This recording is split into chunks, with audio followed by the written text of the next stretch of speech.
having fun all the time. How much fun is it playing on this team and in this offense right now? Really fun. Just making shots. Helps. Helps cover up a lot of mistakes. But we're just playing extremely well off the ball, on the ball, making good decisions. Just the ball's not sticking.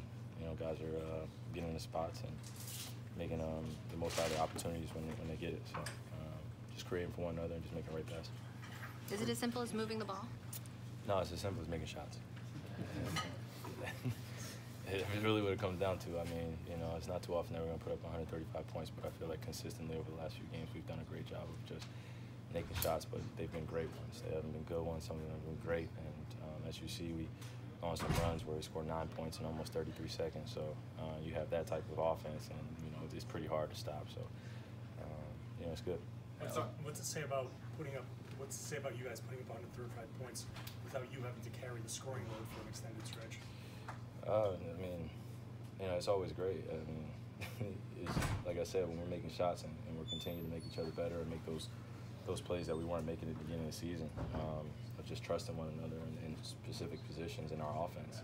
It's just at this point I feel like we're very comfortable in what we're running and guys being in specific spots and opportunities that we can take advantage of, and passes being delivered on time, and just caring about the pass and caring about your teammate making a shot. So everything we talked about at the beginning of the season, I feel like is translated now as we continue to get to know one another.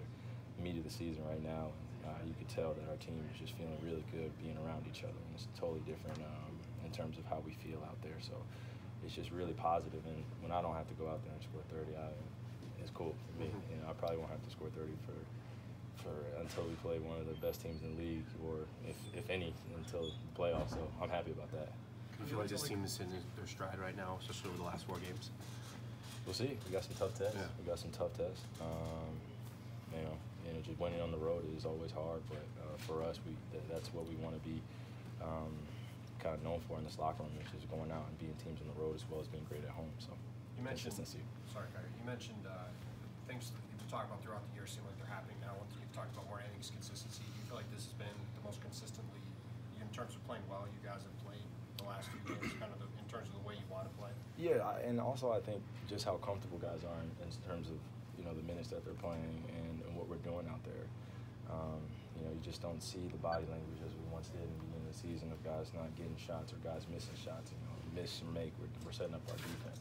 It's just starting to become that that team where we really trust one another, game to game, and it feels good. Our preparation, that's where it starts really too, of just how conscious we are and how locked in, you're right, how aware we are in terms of what we're doing out there. So we're talking, feeling good, being very communicative. Good. With the way you guys are on the bench, seems like you guys are really a lot of smiles, a lot of joking around. Mm-hmm. Like, how important is that in the long run in terms of like how it translates on the basketball court? Does that have a lot to do with success? Well, hopefully you see those same smiles when we're in a tight game. Right. Exactly. You want to see that, and you want to see that translate into situations where we're in a tight game, and we all still feel good. No one goes their own ways, and that's how you build continuity in the team, and that's how you build championship culture. Just feeling good with one another. On the bench, it's just we're up. We want to see everybody do well. Those guys work just as hard as we do, and we all want to see each other do well. What's it like to see a guy like Jalen finding success finally in the limited minutes or the fewer opportunities than he had last year? It's kind of finding a groove and embracing that. Well, I think one is that we've all had to adjust. So I think we all try to pinpoint one guy just and he hasn't shot the ball as well or been hasn't had the opportunities of everyone else in certain situations, the minutes, regardless of whatever reasoning it is. But I think now it's just in terms of the maturity of just being out there and being comfortable with what he's doing and understanding why he's doing it. So, stronger cuts, better passes, better offensive decisions. It's just things that you got to mature as a player, being on a great team. We're not on a good team. We're on a great one. We have a talent to be great. So, it's tough of an adjustment for any young player, especially, coming in and they have expectations. But Jalen's doing a great job of just taking it all in and just really just adjusting as much as he can and learning from all the veterans ahead of him. So we all can learn something from one another. What's Marcus Morris been able to do, Kyrie, to really kind of carve out his own niche with this team? Even though when the season began, his role wasn't really clear what it would be. Well, he's healthy.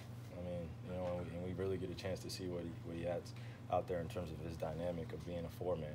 most of the time he has mismatches. He's a 3-man playing a 4, so most 4-men can't stay in front of him. You put Thaddeus Young, T.J. Leaf, most of the game it's a mismatch. We're going against Hassan Whiteside and James Johnson, so it's a little bit different tomorrow. But I think that his aggressiveness is still the same. He's been the veteran of just being poised and just staying solid for us. Not getting too high or too low. He's always the guy that's saying it's not that bad. It's not that bad. It's not that bad, y'all. It's not that bad. It could be worse. And for me, I always connect with that because he was in Detroit, I was in Cleveland. We had a lot of matchups, and there were some nights it was freaking 10,000 fans in the stands and coming to watch Detroit and Cleveland play, and young draft picks playing out there and playing their hearts out. And it's tough. And that's an adjustment coming to a situation like this where you have a chance to get that gold trophy. And young guys coming in, you want everything now, and it's just got to be patient. So Marcus does a great job, and then it's translating onto the court how well he's playing. For you, how important is it to have that type of voice inside this locker room that can lean on you, you can lean and vice versa? Well, you see our type of connection that we have out there in terms of our pick and roll and what we do and how we talk. It's just pretty seamless. We came in the same time. We have an understanding of where our journeys have started and where it is now, and the appreciation of where we are. So we just want to take full advantage of it, for this year. Do you feel like this team at the players-only meeting after the loss to Milwaukee, that was the turning point? We could pinpoint a lot of turning points. I mean, we just wanted to build that chemistry first. Just getting to know one another, really put everything out there, and then kind of move on from that point. And at that point, playing against Milwaukee, we were not at rock bottom, but we needed to address some shit in this locker room. So it was just good to get stuff out in the air. As grown men, and guys that have expectations for themselves and want to be great, it was good to hear everybody honestly speak about what they wanted for themselves and what they wanted for the team. So that made things easier. Thank you, KYRIE.